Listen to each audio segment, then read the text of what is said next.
Top 3 povești scurte de groază. Salut și bine ai venit pe canalul nostru, Top Trend România. În acest video vreau să vă prezint top 3 povești scurte de groază. Sper mult să vă placă. Vizionare plăcută!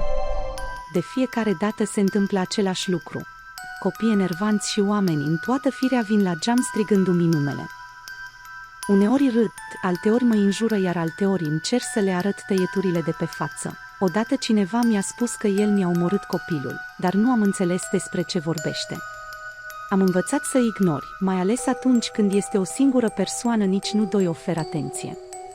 Doar uneori le răspund când nu mai tac o dată din gură, iar atunci când o fac ei doar țipă sau urlă fugind. Bloody Mary e reală. Fetița mea tot plânge noaptea, m-am dus eu, s-a dus soțul meu, dar ea nu vrea să atacă. Tot timpul plânge după bunica ei, care a plecat acum 2 zile. Într-o seară soțul meu mi-a spus, ce ar fi să o lăsăm cu bunica ei și să mergem într-o vacanță.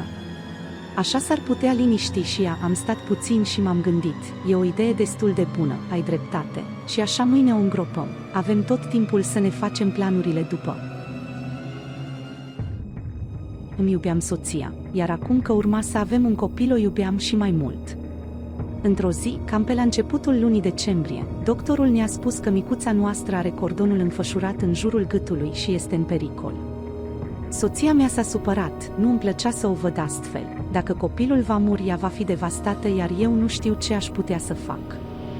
Dacă copilul ăsta nu ar fi existat, totul ar fi fost bine, dar acum el există. Trebuia să facă ceva ca fetița noastră să dispară fără că soția mea să sufere după. Nu înțeleg de ce părinții ei mă numesc criminal. Eu sunt cel care le-a salvat fiica de la suferință. Atât pentru astăzi. Dacă mai vrei astfel de video, scrie mai jos în comentarii, iar eu voi veni cu mai multe astfel de video. Mulțumesc pentru vizionare, te-aș ruga să mă susții cu un like și să te abonezi la canalul nostru. Pe curând!